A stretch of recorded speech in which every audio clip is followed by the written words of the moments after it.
Assalamualaikum warahmatullahi wabarakatuh. Hari ini saya akan mengulas buku ajar kolaborasi penulis-penulis akademisi atau dosen yang memiliki basic di ilmu manajemen MSDM atau manajemen secara umum.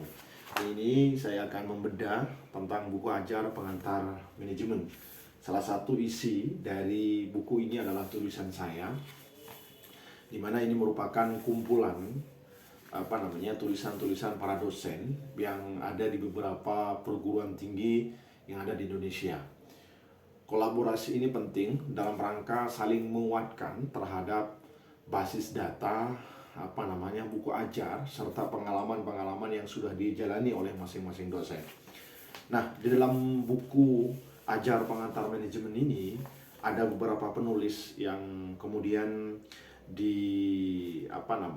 diikut serta dalam rangka menyusun buku ajar pengantar manajemen ini.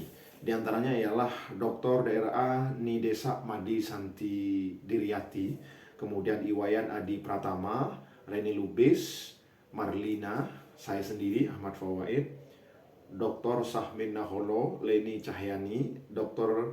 Insinyur Supriyadi Legino, dan Heri Saksono. Jadi rata-rata penulis buku ini adalah seorang akademisi, sekalipun ada satu penulis yang merupakan dari Balai Diklat ya, tetapi memiliki kemampuan di bidang ilmu manajemen.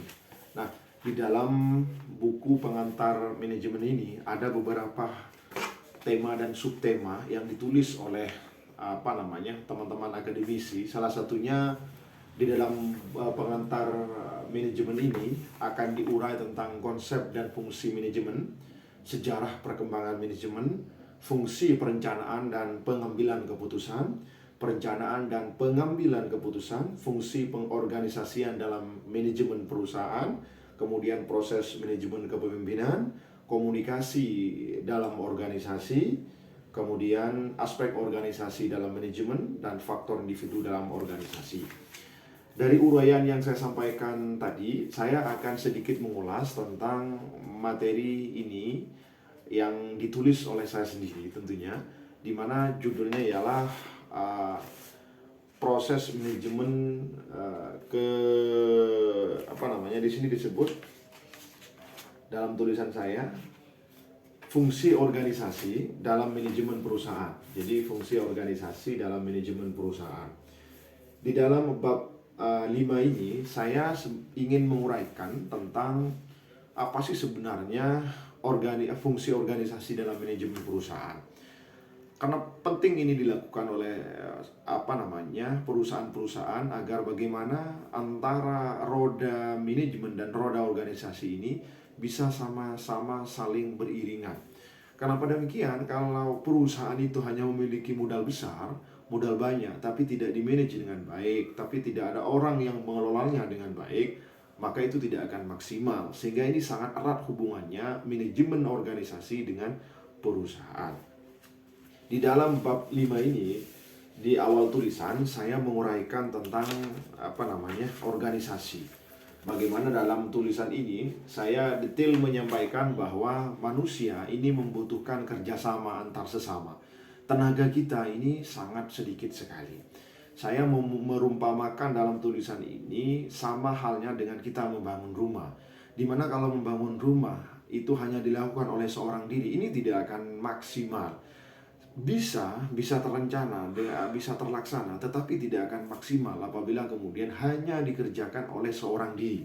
Sehingga lewat proses organisasi inilah atau pengaturan inilah dikerjasamakan secara bersama-sama oleh dua orang ataupun lebih dalam rangka mencapai tujuan. Tujuannya untuk apa? Ya, tujuannya untuk membangun rumah. Artinya kalau dilakukan oleh orang bersama-sama, ini akan sangat mudah sekali mencapai tujuannya itu. Tetapi kalau hanya kemudian pengaturan saja, tidak kemudian diatur proses manajemennya atau siapa yang bertugas apa dan bertanggung jawab kepada siapa, ini pun tidak akan maksimal sekalipun sudah banyak orang. Sehingga di sini saya juga menjelaskan tentang manajemen, di mana proses manajemen ini ada pada proses bagaimana kemudian merencanakan sesuatu, termasuk juga mengorganisasi, termasuk juga mengendalikan, dan hingga pada proses controlling. Kenapa hal ini harus dilakukan? Karena proses organisasi ini tanpa direncanakan, tanpa diatur dengan sedemikian rupa, kemudian tanpa dikendalikan, termasuk tanpa dievaluasi, maka hasil yang akan dicapai pun ini tidak seperti yang kita harapkan maksimal. Sehingga antara organisasi dengan manajemen ini harus sama-sama berjalan sesuai dengan yang menjadi target atau tujuan akhir dari sebuah organisasi. Pada dasarnya fungsi manajemen itu yang bisa kita lakukan ada 4 kan ya. Pertama planning, organizing, dan pengendalian, controlling, dan terakhir atau actuating dan controlling. 4 hal ini sebenarnya menjadi dasar fungsi daripada proses manajemen. Nah, apa saja hubungannya antara manajemen dan perusahaan? Tentu ini memiliki hubungan eratnya. Di sini saya menguraikan bahwa manajemen dibutuhkan untuk menjaga keseimbangan antara tujuan-tujuan, sasaran, dan kegiatan-kegiatan yang saling bertentangan dari pihak-pihak yang berkepentingan dalam organisasi. Di dalam organisasi itu tentunya tidak hanya dijalani oleh 1, 2, sampai 3 orang. Bisa dijalani oleh sekian atau 10 orang lebih bahkan. Atau hanya dijalani oleh 5 orang. Tetapi 5 orang itu sudah ada pembagian tugas masing-masing atau pembagian atau job description masing-masing. Nah, tentu di dalam perusahaan memang membutuhkan hal itu. Di fungsi organisasi, perusahaan ini kan memiliki tujuan. Tujuannya ya salah satunya yang menjadi tujuan umum dari sebuah perusahaan itu ialah menjadi perusahaan yang memiliki keuntungan yang luar biasa. Kalau misalnya hari ini saya usaha di bidang cetak buku, maka tujuan akhir saya adalah mencetak mendapatkan keuntungan setinggi-tingginya. Selain juga pula dari proses pembuatan buku ini, perusahaan yang saya jalani ini menjadi perusahaan yang terkenal dalam hal menerbitkan buku, kira-kira begitu. Nah, dalam fungsi ini, maka tujuan akhirnya adalah keuntungan dan beberapa tujuan-tujuan lainnya yang dicapai oleh perusahaan. Untuk mencapai itu semua, maka dibutuhkan yang namanya organisasi, pengaturan, dan juga dibutuhkan yang namanya manajemen. Nah, di sini saya menguraikan peran organisasi dalam manajemen perusahaan. Di dalam tulisan saya ini, saya menguraikan bahwa untuk memudahkan ketercapaian tujuan perusahaan yang maksimal, maka dibutuhkan peran organisasi dan pola manajemen yang baik. Setiap perusahaan biasanya terdiri seorang pimpinan perusahaan dan karyawan. Sulit ditemukan perusahaan hanya dijalankan oleh seorang diri. Rata-rata perusahaan dijalankan oleh 2 ataupun lebih. Ini sudah masuk kategori pengertian dari sebuah organisasi.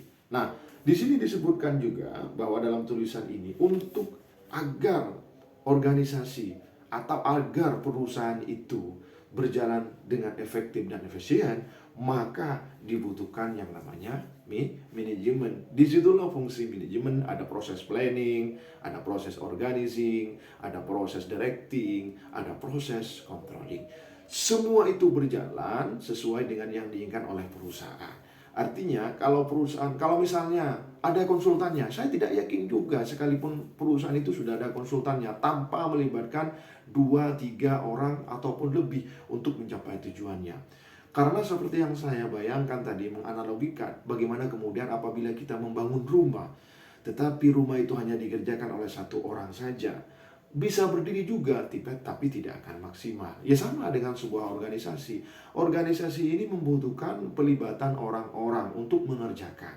Tetapi pelibatan orang-orang yang ada dalam organisasi itu tanpa adanya sebuah proses yang kita sebut sebagai proses manajemen atau pola sistem manajemen yang baik, maka juga tidak akan berjalan sesuai dengan apa yang diinginkan. Karena dalam proses manajemen itu ada proses di mana proses perencanaan, ada proses di mana proses organizing, ada di mana proses directing dan controlling. Sederhananya organisasi itu ada dalam bagian manajemen, dan dalam perusahaan itu membutuhkan yang namanya proses manajemen dan organisasi. Nah, saya dalam tulisan ini juga menyampaikan beberapa rangkuman-rangkuman bahwa dengan organisasi, perusahaan terbantu dalam membuat pembagian tugas terhadap seluruh karyawan yang terlibat di perusahaan tersebut. dibentuknya sebuah organisasi, ada pimpinan, ada wakil, sekretaris, bendahara, sampai ke bawah, itu akan membantu perusahaan. Untuk apa? Dalam rangka membuat pembagian tugas. Kamu tugasnya ini, bertanggung jawab kepada ini. Ini bagian-bagian penting dalam hal untuk mempermudah. Nah, organisasi juga membantu mengurangi konflik internal dalam organisasi. Jadi organisasi ternyata memiliki manfaat juga dalam mengurangi konflik internal. Kenapa Pak kok dalam kok masih ada konflik internal? Bisa saja terjadi. Namanya kumpulan-kumpulan orang, kalau sudah dibagi tugasnya, maka dia tahu diri apa yang harus saya kerjakan, kepada siapa saya harus bertanggung jawab. Nah, di dalam organisasi ini memudahkan pengembangan sumber daya manusia. Dengan struktur organisasi kita mampu melihat bagian-bagian perusahaan mana saja yang nantinya membutuhkan SDM. Struktur organisasi juga bisa menjadi alat pada saat kita melakukan perekrutan dan penambahan karyawan nantinya. Lewat organisasi ini nanti akan ada tindak lanjutnya yang biasa kita sebut sebagai proses manajemen sumber daya manusia. Tetapi di sini saya tidak mengulasnya karena ini fokus pada manajemen organisasi perusahaan. Sekian mungkin penjelasan tentang bedah sedikit buku tentang buku ajar pengantar manajemen ini. Mudah-mudahan ini ada manfaatnya. Anda bisa memanfaatkan buku ini terutama kepada mahasiswa-mahasiswa yang ingin tahu banyak tentang manajemen. Dari saya, kawan Afa, terima kasih.